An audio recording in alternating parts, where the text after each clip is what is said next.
성경 말씀을 다 같이 찾아보시겠습니다. 출애굽 20장 7절 말씀입니다.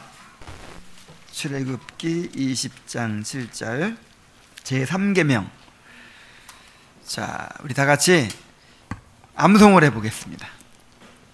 자, 시작. 나는 내 하나님 여호와의 이름을 망령되게 부르지 말라. 여호와는 그의 이름을 망령되게 부르는 자를 죄 없다 하지 아니하리라. 아멘. 자, 오늘은 제3계명이 요구하는 의무에 대해서 111문과 112문을 살펴보도록 하겠습니다. 111문을 제가 한번 읽어보겠어요. 제3계명은 무엇입니까? 답. 제3계명은 너는 내 하나님 여호와의 이름을 망령되게 부르지 말라. 여호와는 그의 이름을 망령되게 부르는 자를 죄 없다 하지 아니하리라 한 것입니다. 그랬어요. 성경에서 이름은 그의 존재와 속성, 사명을 나타냅니다. 그런데 하나님께서 자신의 이름을 우리에게 알려주신 것은 자신이 누구신지를 우리에게 계시하신 것을 의미합니다. 그러므로 하나님의 이름은 우리에게 계시된 하나님, 즉 하나님 자신을 나타내는 것입니다. 하나님의 이름이라고 하면 곧 누구예요? 하나님 자신, 우리의 계시된 하나님 자신을 가리키는 것이죠. 하나님은 이토록 거룩한 당신의 이름을 우리가 부르고 사용하도록 허락해 주셨습니다. 하나님의 이름을 불러 예배하고 기도하고 선포하고 또 증거하게 하셨습니다. 그래서 우리에게 하나님의 이름을 망령되게 부르지 말라 이렇게 말씀하신 것이죠. 이 망령되게라는 말은 함부로, 헛되게, 또 잘못, 거짓으로 그런 뜻이에요. 자, 그러니까 하나님의 이름을 망령되게 부르지 말라 이 말이 무슨 말이에요? 하나님의 이름을 함부로 부르지 말라, 또 헛되게, 무의미하게 부르지 말라, 그리고 잘못 부르지 말라, 잘못 사용하지 말라, 그리고 거짓으로, 정말 진실하게 하지 않고 거짓으로 그렇게 부르거나 사용하지 말라 그런 뜻이죠.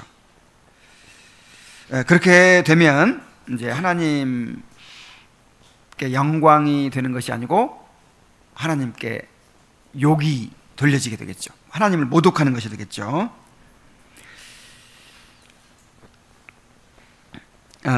이것을 긍정 명령으로 바꾸면 하나님의 이름을 거룩하고 경외하는 마음으로 부르라 그런 뜻이죠. 자, 하나님의 이름을 어떻게 부르라고요? 거룩하게 부르라는 것이고 경외하는 마음으로 부르라는 거예요. 주님께서 가르치신 것처럼 우리의 예배 가운데 또 우리의 삶 가운데서 하나님의 이름이 거룩히 여김을 받게 하라 그런 뜻이에요. 우리가 예배를 드리든지 우리는 하나님의 이름으로 살아가요. 예배도 하나님의 이름을 예배하는 것이지만 살아갈 때도 우리 하나님의 백성이잖아요. 우리 이마에 하나님의 인이 찍혀 있어요. 그래서 우리 삶 자체가 하나님의 이름으로 살아가는 것입니다. 그래서 우리의 예배를 통해서 또 우리의 삶을 통해서 하나님의 이름이 거룩히 여김을 받도록 해야 된다는 것이죠. 영광 받도록 해야 된다는 것이죠. 자, 이 계명에 대해서 자세히 살펴보도록 하겠습니다. 112문이 이제 제3계명이 요구하는 의무를 담고 있는데 우리 함께 112문을 함께 읽어봅니다. 자, 시작. 제3계명에서 요구하는 것은 무엇입니까? 답. 제3계명에서 요구하는 것은 하나님의 이름, 그의 칭호, 속성, 규례, 말씀, 성례, 기도, 맹세, 서원, 제비, 그의 사역, 그 외에 자기 자신을 나타내는 것은 무엇이든지 하나님의 영광과 자기 자신과 다른 이들의 선을 위하여 거룩한 고백과 책임 있는 대화로서 사상, 명상, 말, 기록 등을 거룩하고도 경외함으로 사용해야 한다는 것입니다.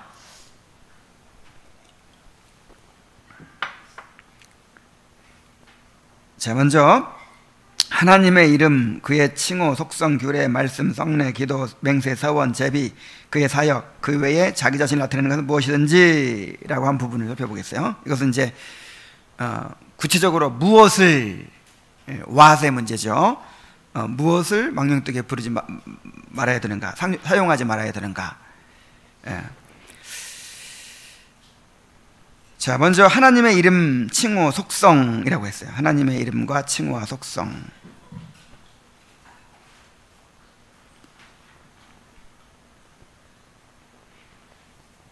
하나님의 이름을, 거룩하신 하나님의 이름을 입에 올릴 때는 언제나 경외심을 가져야 된다는 것이죠. 자, 하나님의 이름이 하나님 자신을 담고 있기 때문에 그 하나님의 이름을 우리가 입에 올리거나 사용할 때 어떤 마음을 가지라고요? 경외심, 두려움을 가지고, 경외심을 가지고 거룩한 마음으로 그렇게 부르고 그렇게 사용해야 된다는 것이죠. 마태복음 6장 9절로 9절에 그러므로 너희는 이렇게 기도하라. 하늘에 계신 우리 아버지여, 이름이 거룩히 여김을 받으시오며. 그렇죠. 이거는 주기도문은 기도할 때 이렇게 하라 하는 그 기도의 방법이기도 하지만, 기도라고 하는 것이 사실 우리가 무엇을 추구하느냐의 이제 요약이잖아요. 우리가 추구하는 걸 기도로 나타내는 것이죠. 그래서 우리가 무엇을 추구하며 사느냐 하는 거예요. 무엇을 추구하며 사느냐. 우리가 무엇을 추구하며 살아야 돼요? 아버지의 이름이 거룩히 여김을 받으시기로 합니다.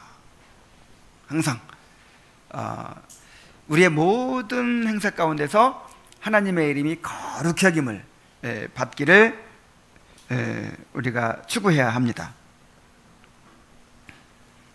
신명기 28장 58절에 보면 내가 만일 이 책에 기록한 이 율법의 모든 말씀을 지켜 행하지 아니하고 내 하나님 여호와라 하는 영화롭고 두려운 이름을 경외하지 아니하면, 자, 그 뒤에 말이 무슨 말이겠어요? 신명기 28장의 축복과 저주죠.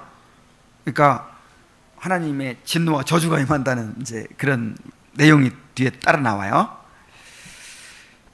하나님의 영화롭고 두려운 이름을 경외하지 않고 망령되게 부르는 자들에게는 하나님께 재앙을 내리시겠다는 거예요. 하나님의 저주하시겠다는 거예요. 자, 우리는 맨날 저주받아야 마땅하죠. 그런데 우리 주님께서 우리 대신 저주를 다 받으셨기 때문에 우리가 이렇게 복을 누리고 삽니다. 그래도 우리가 그 죄가 얼마나 큰 건 알아야 되겠죠. 우리가 지금 저주를 안 받더라도 이게 하나님의 이름을 망령되게 부르는 일이 정말 무서운 저주가 임하는 큰 죄구나. 예수님께서 그래서 그 죄 때문에 우리를 위해 달려 죽으신 것이구나. 이제 이렇게 알아야 되겠죠.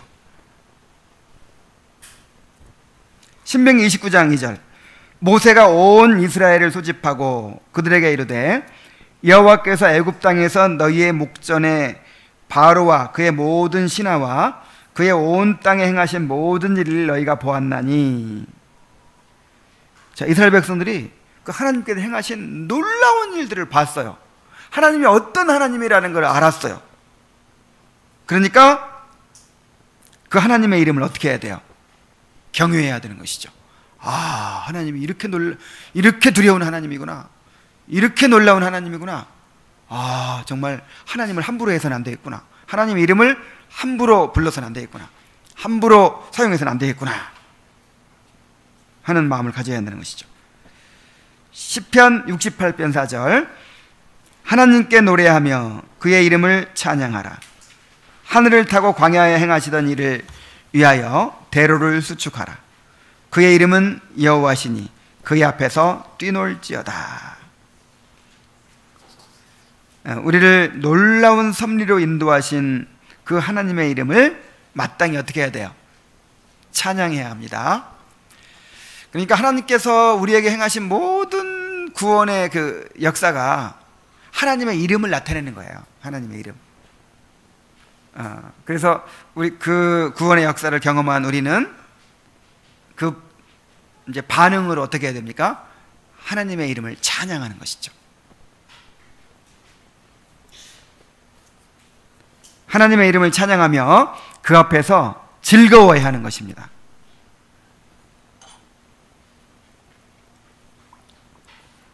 또 요한계시록 15장 3절로 4절에서 하나님의 종 모세의 노래 어린 양의 노래를 불러 이르되 주 하나님 곧 전능하신 이시여 하시는 일이 크고 놀라우시도다.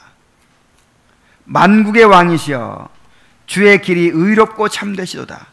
주여 누가 주의 이름을 두려워하지 아니하며 영화롭게 하지 아니하오리까. 오직 주만 거룩하시니이다. 주의 의로우신 일이 나타났음에 만국이 와서 주께 경배하리이다 하더라 그랬어요. 이제 장차 구원이 완성이 되고 하나님의 교회가 완성이 됐을 때 그때 우리가 무슨 노래 불러요? 모세의 노래, 어린 양의 노래, 구원의 노래를 이제 부를 텐데, 그때 우리 이제 그 찬양을 통해서 하나님의 이름을 높이는 거예요. 하나님의 이름을 높이고 하나님의 이름에 영광을 돌리는 것입니다. 위대한 일을 행하신 하나님의 이름을 두려워하며 하나님을 영화롭게 해야 한다는 것이죠.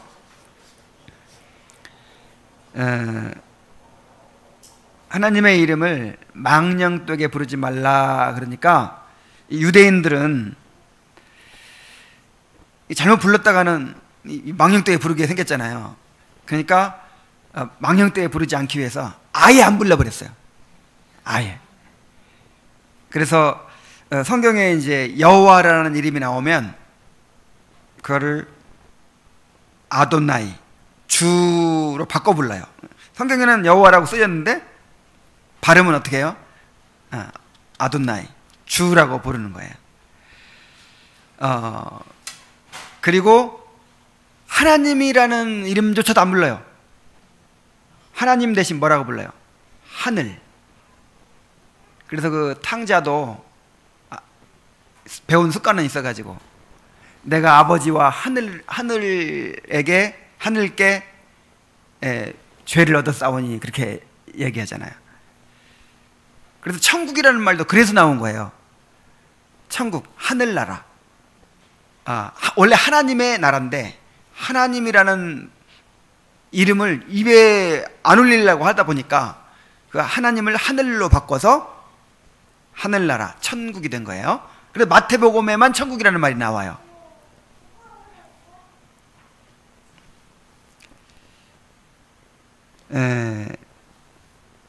그러나 이것은 3계명을 잘 지킨 걸까요? 잘못 지킨 걸까요? 잘못 지킨 거죠. 이 원래 의도가 부르라는 거예요? 부르지 말라는 거예요? 바르게 부르라는 거죠. 경외함으로 부르라는 거지. 아예 그냥 너 지각하지 마 그러니까 지각을 안 하기 위해서 결석해버려. 이거하고 똑같은 거예요.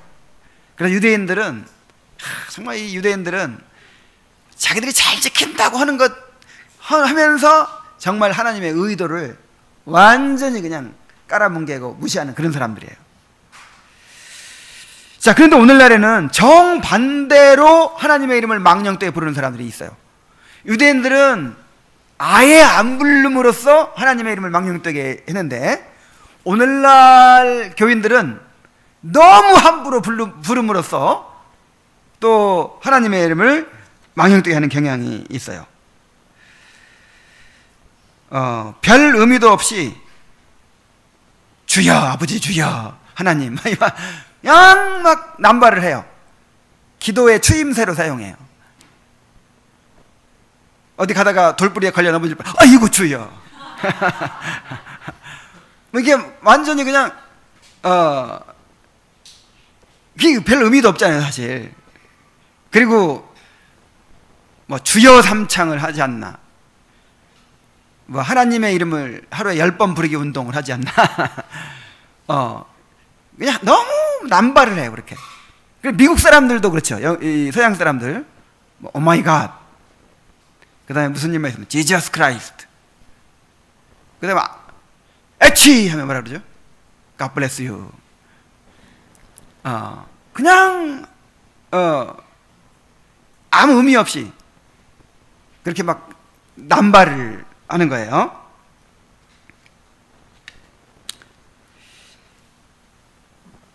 그래서 이런 것이 이제 다 그 하나님께 대한 경외심이 없어서 그런 것이죠. 그러고 보니까 나도 그런 경향이 많이 있는 거예요. 나도 모르는 사이에 뭔가 이렇게 좀 힘든 일이면 아버지. 근데 이제 정말 하나님을 생각하고 막 그렇게 하기보다 어떨 때는 하나님 그렇게 별로 안 생각하면서도 아버지, 주여, 아이고 주여, 그럴 때가 있어요. 그래서 저도 회개했습니다. 반성했습니다. 그러니까 하나님의 이름을 부르거나 사용할 때 우리가 특히 예배 때는 제일 많이 사용하죠. 제일 많이 부르죠. 찬송으로 부르고 또 기도로 부르고 하죠. 그럴 때 정말 그 하나님이라는 이름이 우리 입에 올려질 때마다 정말 경외하는 마음으로, 거룩한 마음으로 그렇게 부르도록 해야 될 줄로 믿습니다.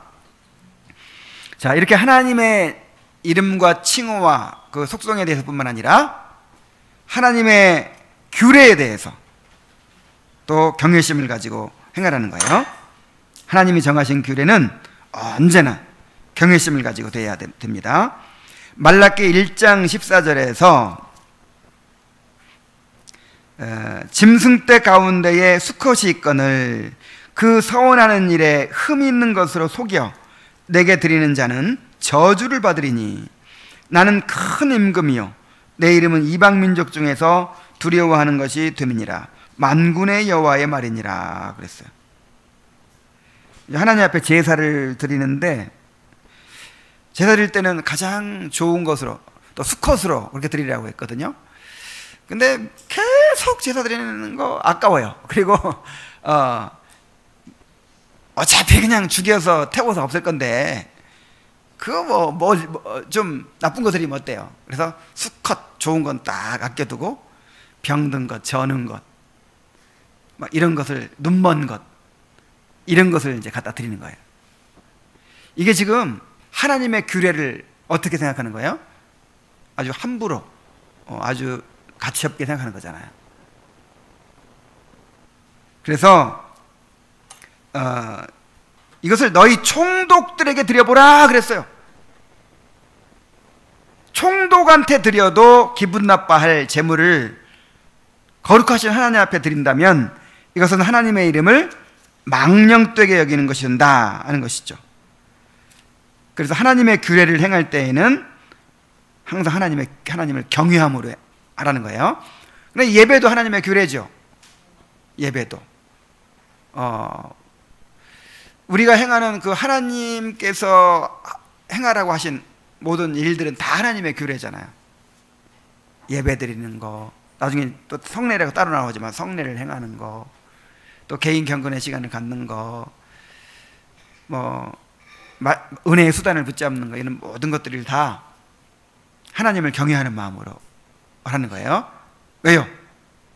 하나님께서 정해주셨으니까. 그리고 그것이 하나님을 만나는 통로니까. 거룩하신 하나님을 만나는 통로니까 하나님을 경외함으로 그렇게 규례를 행해야 된다는 것입니다. 전도서 5장 1절에 너는 하나님의 집에 들어갈 때에 내 발을 삼갈지어다. 가까이하여 말씀을 듣는 것이 우매한 자들이 재물 드리는 것보다 나으니 그들은 악을 행하면서도 깨닫지 못함이니라. 자, 하나님의 집에 뭐 하러 들어가요? 예배 드리러 들어갔죠. 예배에서는 어떤 일이 일어납니까? 우리가 하나님을 찬송하고 그리고 하나님의 말씀을 들어요. 찬송도 사실은 말씀으로 찬송하는 거예요.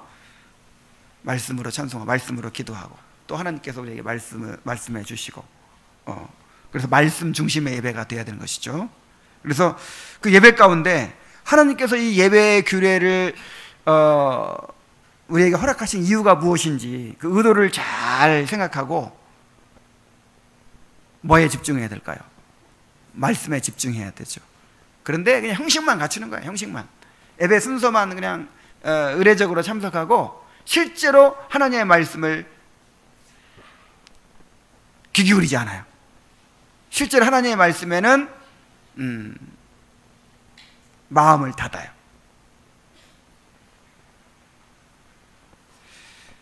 그러면서 재물만 잘 드리는 거지. 이게 뭐예요? 꼭 오늘날 그 많은 교인들의 모습 같아요. 정말 복 받기는 원해가지고 그냥 뭐 헌금도 드리고 뭐 이렇게 하면서 막상 말씀에는 졸아요. 뭐 꼭 졸지는 않더라도 그냥 관심이 없어요. 정말 하나님의 뜻이 무엇인지, 나를 향한 하나님의 음성이 무엇인지에는 뭐 별로 관심이 없어요. 그래서 가까이 하여 말씀을 듣는 것이 우매한 자들이 드리는 재물 드리는 것보다 낫다. 아무것도 모르고 하나님의 뜻에 관심도 없고 이게 우매자의 제사예요. 여러분의 예배가 우매자의 제사가 되지 않기를 바랍니다.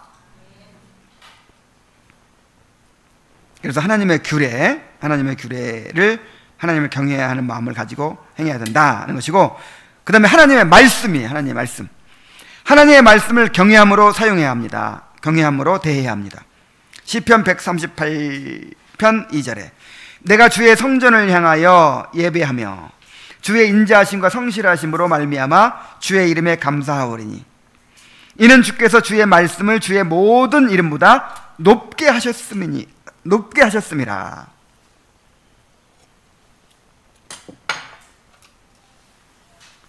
자, 여기 보니까 주께서 주의 말씀을 주의 모든 이름보다 높게 하셨음이라. 그래서 이게 무슨 뜻일까요? 이게 말씀이 제일 높다 꼭 그런 뜻이 아니고, 말씀을 통해서 자기를 나타내시고 말씀을 통해서 은혜를 베푸시고 말씀을 통해서 역사하셨다 그 말이에요.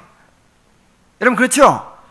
특별히 우리가 하나님을 만날 때 말씀을 높이셨어요. 말씀을 사용하신다 이 말이에요. 하나님은 말씀을 통해서 우리에게 임하십니다. 그러므로 말씀을 들을 때 하나님을 경외하는 마음으로 들어야 돼요. 말씀을 통해서 하나님의 인자하심과 성실하심을 깨닫고 주의 이름에 감사해야 합니다. 정말 저는 목사가 되고 나서도 이 말씀 듣는 일의 중요성을 잘 몰랐어요. 이 말씀 듣는 게 얼마나 중요하다는 사실을, 그러니까 실용주의적으로만 생각해가지고 전에 이런 걸 많이 가르쳤죠. 말씀을 우리가 받아들이는, 섭취하는 방법에는 5가지가 있다. 듣는 것, 읽는 것, 공부하는 것, 암송하는 것, 묵상하는 것. 그래서 이 말씀의 손이 다 살아있어야 우리가 말씀을 굳게 붙잡을 수 있다. 그렇게 많이 가르쳤는데, 자, 제일 초보적인 게 뭐냐면 말씀 듣기. 점점 이제 수준이 높아가다가 나중에 제일 수준 높은 게 뭐예요? 묵상. 그래서 혼자 큐티하고 묵상하고, 이게 혼자 깨닫고, 이게 제일 수준 높은 거고, 이렇게 목사님을 통해서 이렇게 선포되는 말씀 듣고 배우는 거는 이제 제일 초보자가 하는 일이라는 거지. 그러니까 말씀을 다 아는 사람은 점점 뭐가 약해질 수밖에 없어요. 이런 줄 알았어요. 그래서 나중에 수준이 높아지면 이제 목사가 필요 없어지는 줄 알았어요. 근데 그게 아니에요. 이 하나님은 크게 세 가지 목적을 위해, 세 가지 이유 때문에. 첫째는 우리의 겸손을 위해서. 뭘 위해서? 겸손. 다 각자가 묵상하고 각자 공부하고 깨달으면 겸손해질 수가 없어요. 이 선포되는 하나님의 말씀 앞에 정말 납작 엎드려서 그렇게 하나님의 말씀을 듣도록 하셨어요. 둘째는 교회의 하나됨을 위해서. 다 각자가 묵상하고 공부하고 그렇게 다 깨닫게 되어 있으면 하나가 될 수 있어요, 없어요? 없어요. 한 말씀에. 그래서 목사 한 사람을 세워가지고 그 한 사람을 통해서 말씀을 주심으로 모든 성도가 한 말씀으로 하나가 되게 하셨다는 거예요. 그래서 이 말씀을 묵상하는 거예요. 오늘 이제 선포된 이 말씀을 모든 성도들이 한 주간 동안 묵상하고 그 말씀으로 기도하는 거예요. 그러면서 말씀 안에서 하나가 되는 것이죠. 그리고 또 한 가지는 뭐냐면 우리에게 이제 자비하셔서 우리에게 가장 자비하신 방법으로 말씀을 나타내신 거죠. 우리와 성정이 같은 사람을 세워서 아무 두려움 없이 이해하기 쉽게 그 말씀이 들려지도록 그렇게 하신 거예요. 천사를 데려다가 말씀을 전하면 어떻게 됐을까요? 다 죽어요. 무서워서 접근도 못하는 거야. 근데 정말 우리와 성정이 같은 처지에 있는 사람을 세우셔서 친근하게 그렇게 두려움 없이 말씀을 듣고 이해하게 하셨다는 거예요. 그래서 이 듣기, 읽기, 공부, 암송, 묵상이 아니라 이 듣기가 중심이에요. 나머지는 다 보조적인 거예요. 보조적인 거. 그러니까 여러분 성경 열심히 읽어야 됩니다. 그리고 개인적으로 공부도 해야 됩니다. 묵상도 하고 암송도 해야 됩니다. 근데 전부 다 그게 교회에서 선포되는 말씀을 더 잘 듣기 위한 보조수단이에요. 보조수단. 한번 실제로 해보세요. 여러분 경험하고 있죠?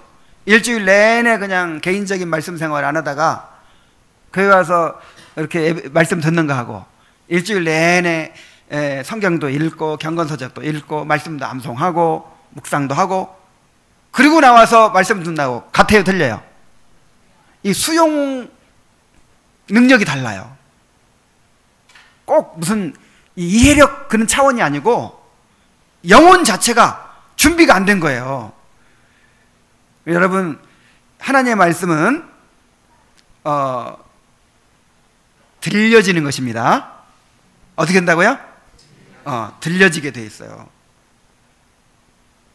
정말 말씀 듣는 거. 그래서 이거 나는 깨닫고 나서 이것에 대해서 확신하고 나서 목회가 달라졌어요. 설교가 달라졌어요. 그리고 성도들 중에도 이 말씀 듣는 일의 중요성을 깨달은 사람들은 진짜 신앙이 달라져요. 실용주의적인 사고에서 벗어나서 이게 정말 하나님이 나에게 말씀을 주시는 방법이구나, 이것을 받아들이고 알게 될 때 말씀 듣는 태도가 달라지고 마음이 겸손해지고 정말 이제 이 공동체와 하나 되어서 그 말씀을 받고 함께 그 말씀을 순종해 가고, 그래서 말씀 듣는 이러한 태도는 너무 중요해요. 너무 중요해요. 나는 그래서 처음에는 어느 교회를 가든지 장로님들은 졸고 앉아 있잖아요. 안 졸더라도 눈 감고 앉아 있어요. 왜냐하면 다 이제 아는 거고 이제 들을 필요가 없다는. 난 그래서 그게 정상인 줄 알았어요.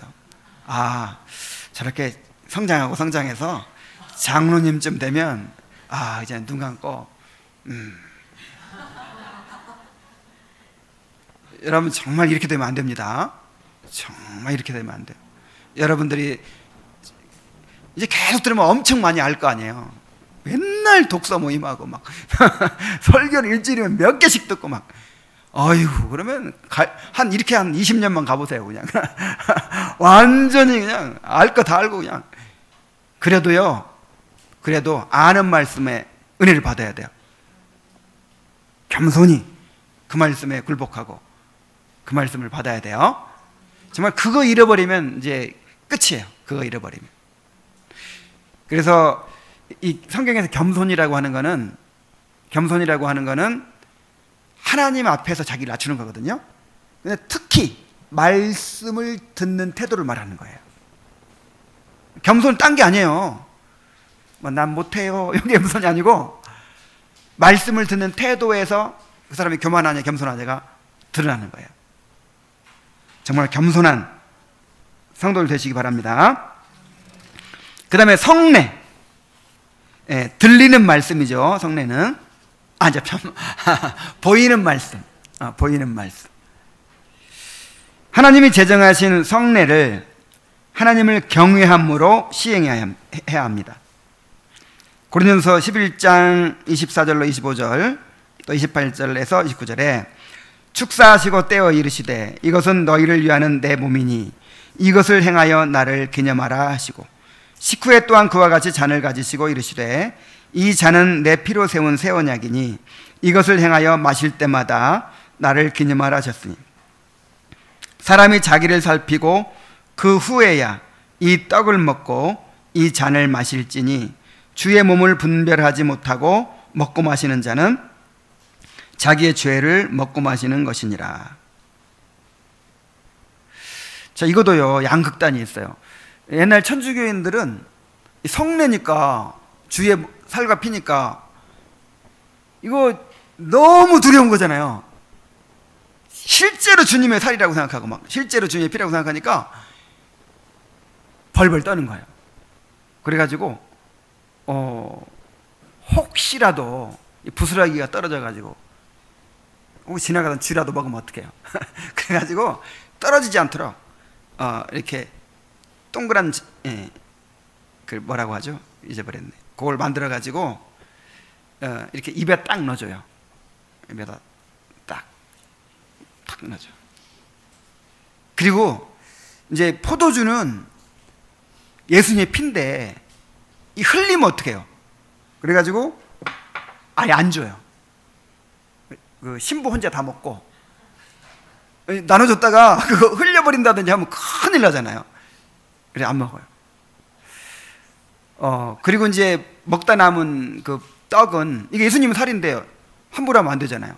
그래서 그거는 이제 따로 보관하는 그 이제 그런 곳이 있어가지고 예수님이 거기 계신 거예요 이제. 그래가지고 거기다 절을 해요. 완전히 우상숭배가 된 거예요. 우상숭배. 이건 너무 이제 극단적으로 그렇게 갔다면 또 오늘날에는 반대로, 오늘날 이제 우리 가운데에서는 개신교에서는 너무 성례를 함부로 생각하는 거예요. 함부로. 그 선교사였다가 이제 신학교 교수가 된, 총신대학교 교수가 된 분이 있는데, 그분이 그 인도네시아에서 선교를 했거든요. 근데 그 인도네시아는 회교 국가라 전도가 자유롭지 못해요. 근데 세례 받고 나면 마음껏 이제 뭐 이렇게 가르칠 수 있고 막 그렇대요. 그래서 일단 오면 무조건 세례부터 준대요. 믿든 안 믿든 뭐 예수 복음을 들으든. 뭘 위해서? 복음을 잘 전하기 위해서. 참 그때는 그분이 굉장히 우러러 보이는 대가였기 때문에, 제자 훈련의 대가였기 때문에 우와, 지혜롭게 복음을 잘 전한다. 그런데 가만 생각해 보니까, 나중에 깨닫고 보니까 이게 엄청난 하나님이 정하신 성례인데 이거를 그냥 너무 가볍게 여기고 함부로 한 거예요. 그러니까 극단적인 경우지만 그 세례를 얼마나 함부로 하는지 몰라요. 정말 신앙 고백도 확인하지도 않고 그냥 세례를 주는 거예요. 그냥. 또 성찬도 마찬가지. 성찬도 너무 가볍게 여기고, 생각해 볼 때 성찬은 이 꼭 크게 은혜로운 예식이 아니잖아요. 그거 말고도 정말 은혜로운 그런 예식들을 얼마든지 만들 수 있잖아요.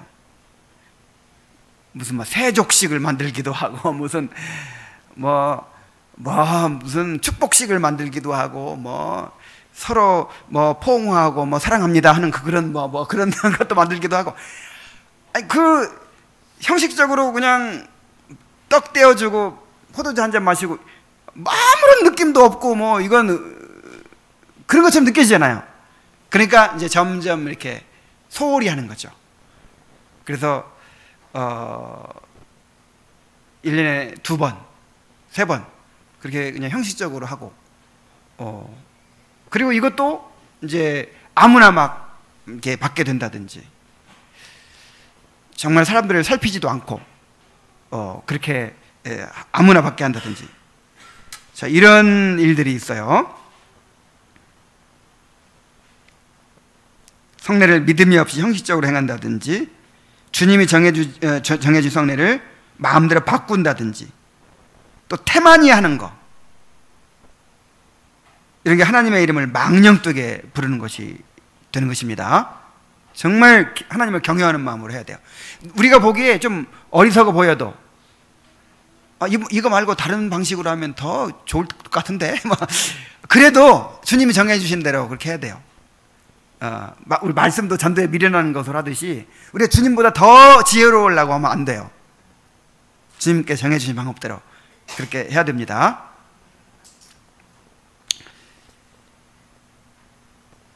자, 우리 지금 9월 달에 출산할 우리 엄마 아빠 예비 엄마 아빠 열심히 유아 세례 잘 준비하고 있습니까? 태만히 해도 안 된다고 그랬어요. 그 숙제를 늦게 해가지고 그 유아 세례가 미뤄진다든지 이러면 안 돼요. 자, 그 다음에 기도도 하나님을 경외하는 마음으로 해야 돼요. 디모데전서 2장 8절에 그러므로 각 처에서 남자들이 분노와 다툼이 없이 거룩한 손을 들어 기도하기를 원하노라. 자, 기도도 은혜의 수단이고 하나님 만나는 것이죠. 하나님의 이름을 부르는 행위죠. 우리가 하나님의 이름을 부른다 할 때는 예배한다, 기도한다 그런 뜻이에요. 그래서 기도도 하나님을 경외하는 마음으로 해야 돼요. 그렇게 하나님을 경외하는 마음으로 하려고 하다 보니까 기도조차도 내 마음대로 하는 게 아니라 주님이 가르쳐 주신 대로 해야 되겠죠. 말씀에 근거해서 해야 되겠죠.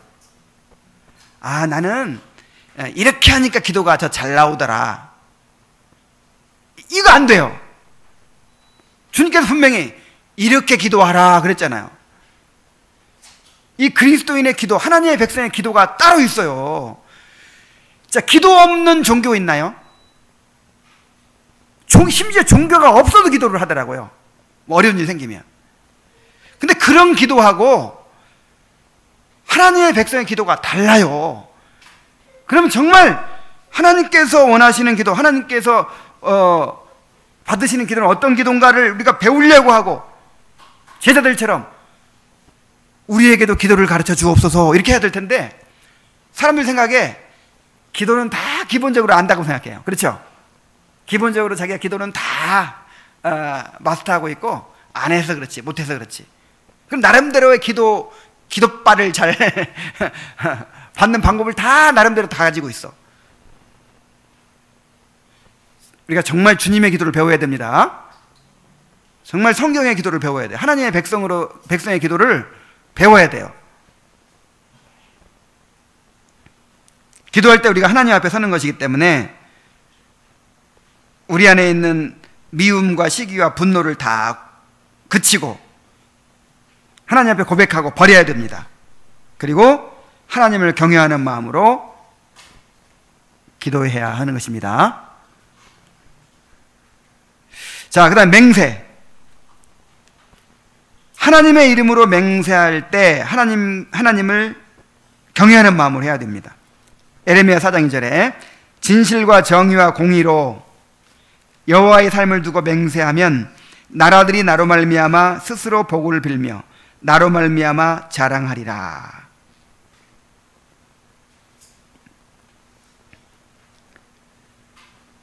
하나님의 이름으로 맹세하는 것은 좋은 일이에요, 나쁜 일이에요? 하나님께 영광 돌리는 일이에요. 이것도 예배예요, 예배. 자, 하나님의 이름으로 맹세하는 것은 좋은 일입니다. 근데 예수님이 도무지 맹세하지 말라 하신 말씀은 하도 맹세하고 안 지키니까, 헛맹세를 많이 하고 맹세하고 안 지키니까 그런 맹세는 하지 말라 그런 뜻이지, 맹세를 일절 하지 말라 그런 뜻은 아니에요. 그래서 함부로 맹세하지 말고 꼭 필요한 일에 맹세하며, 한 번 맹세했으면 반드시 지켜야 합니다. 여러분 맹세했죠? 결혼식 때 맹세했죠? 하나님 앞에서. 내 앞에서는 아내를 아플 때나 건강할 때나 목숨을 다해서 사랑한다 그렇게 맹세했죠? 그 맹세, 하나님의 이름으로 맹세하고 지켜가는 거, 그게 예배예요, 예배. 얼마나 하나님 영광 받으시겠어요? 이 사람이 내 이름으로 맹세했기 때문에 그렇게 두렵게 알고 잘 지키고 있구나. 그러면서 하나님 영광 받으시는 거예요.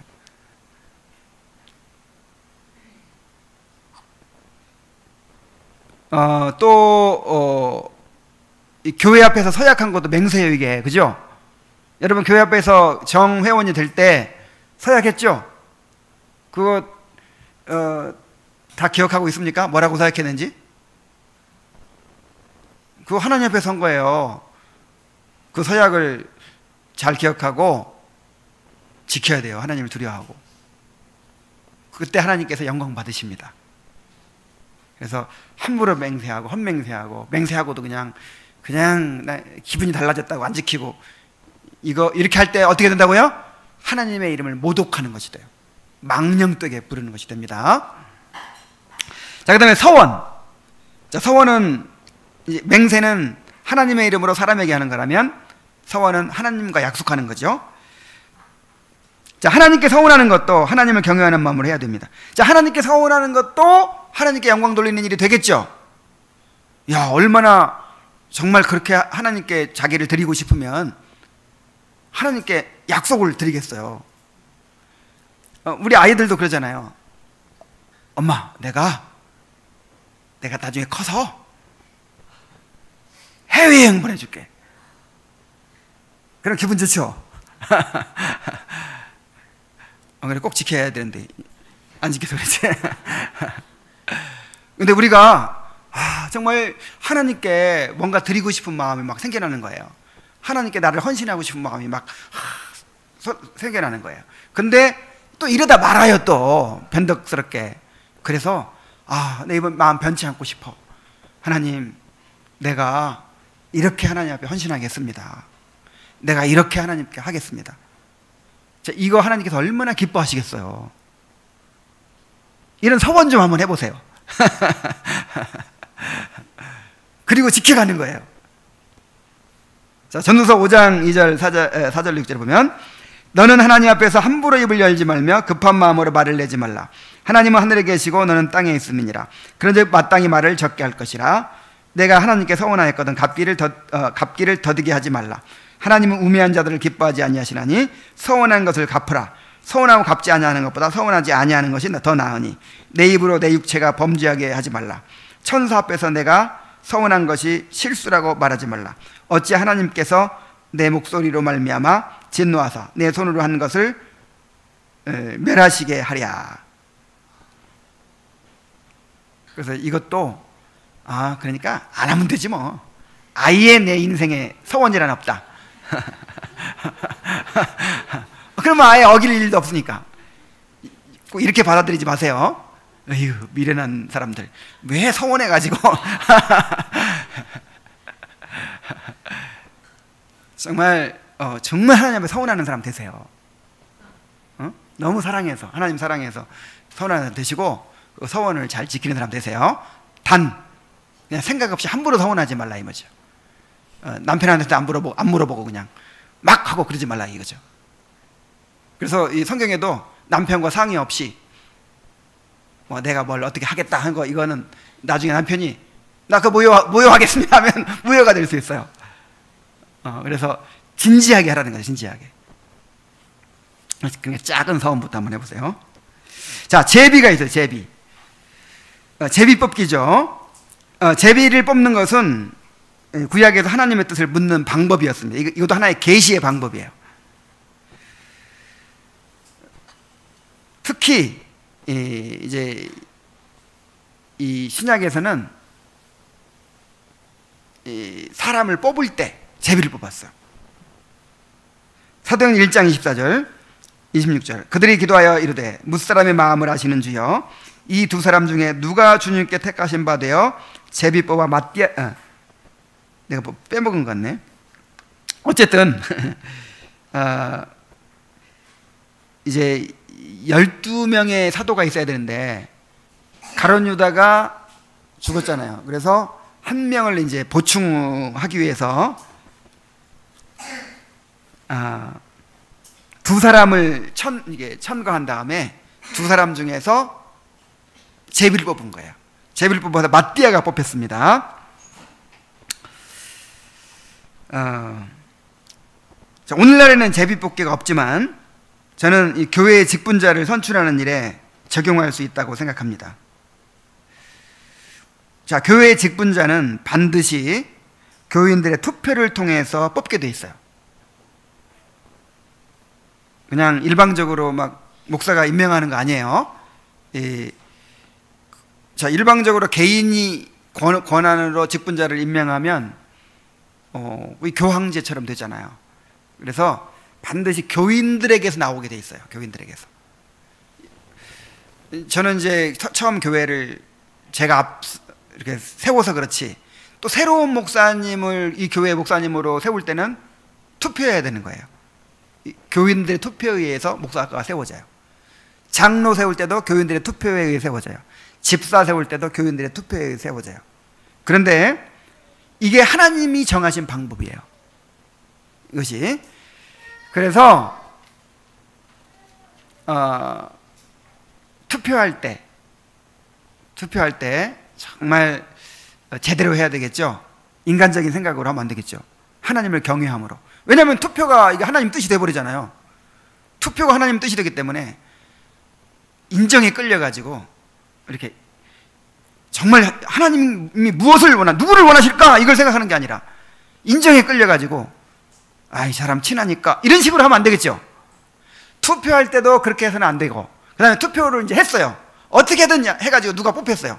뽑히고 보니까 영 마음에 안 드는 사람이 된 거야. 정말 훌륭한 사람이라고 생각한 사람은 안 되고, 그 다음에 형편없다고 생각한 사람이 된 거예요. 그럼 어떻게 해야 돼요? 하나님의 뜻으로 받아들여야 해요. 하나님의 뜻이에요. 목사도 어쩔 수 없어요. 하나님의 뜻으로 받아들여야 돼요.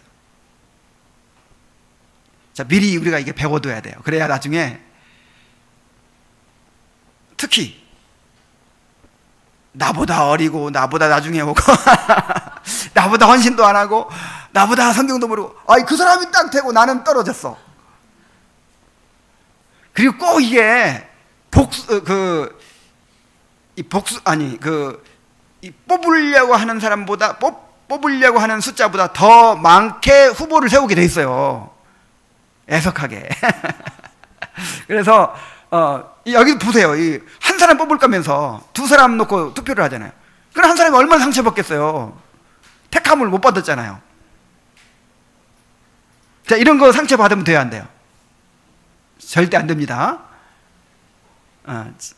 이게 하나님의 뜻이라고 서로가 다 받아들이는 거예요. 정말 앞으로 우리가 직분자를 뽑을 때 정말 그렇게 되기를 바랍니다. 자, 그럼 8번째로 그의 사역. 하나님의 역사 안에 나타난 자기 계시는 항상 거룩하게 다루어야 합니다.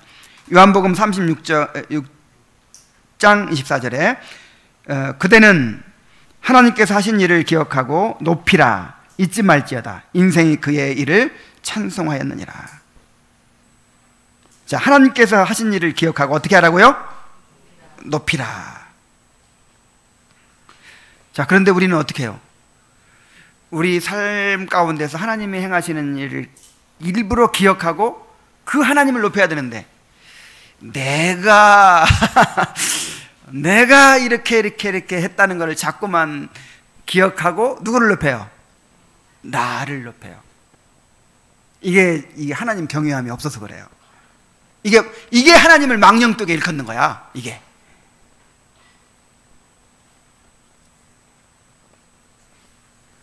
하나님이 행하신 모든 일들은 하나님을 드러냅니다. 그러므로 하나님이 행하신 일들을 통해서 하나님이 누구신지를 생각해야 합니다. 사람을 드러내고 사람을 높이고 사람이 주인공이 되는 그런 설교는 하나님의 이름을 망령되게 부르는 것입니다. 설교도 마찬가지죠. 설교하면서 아브라함에 대해 설교한다. 그러면 아브라함이 얼마나 위대한 일을 행했는지 우리도 아브라함처럼 되어야 합니다 하면서 그러면 굉장히 동기를 받고 막 뜨거워지지만, 이게 누구를 높이는 거예요?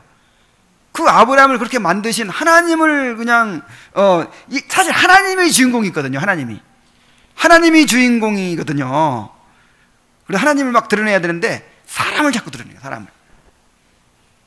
거기다 이제 다 막 그런 미담 같은 걸 동원해 가지고 그렇게 훌륭한 사람들을 막 들어가지고 이제 헌신하게 만들고 이런 것도 하나님의 이름 망령되게 부르는 것이죠. 자, 그 외에도 자기 자신을 나타내는 것은 무엇이든지 하나님과 또 하나님과 관련된 모든 것들에 대해서 하나님을 경외함으로 그렇게 사용해야 될 것입니다. 오늘은 여기까지만 하고 나머지 반절은 다음 주에 하도록 하겠습니다. 기도하겠습니다. 하나님 아버지, 하나님의 이름을 망령되게 일컫지 말라고 하셨습니다. 하나님의 이름이 우리의 예배와 우리의 삶 가운데서 거룩히 여김을 받으시도록 그렇게 하라고 우리에게 말씀하여 주셨습니다. 참으로 우리가 하나님의 이름을 함부로 또 의미 없이 잘못 거짓되게 그렇게 부르지 않게 하시고, 정말 하나님의 이름을 입에 올릴 때마다, 또 하나님이 정해주신 규례를 행할 때마다, 또 하나님과 관련된 모든 일을 행할 때마다 정말 하나님을 두려워하며 경외함으로 행할 수 있도록 인도하여 주옵소서. 예수님의 이름으로 기도하옵나이다. 아멘.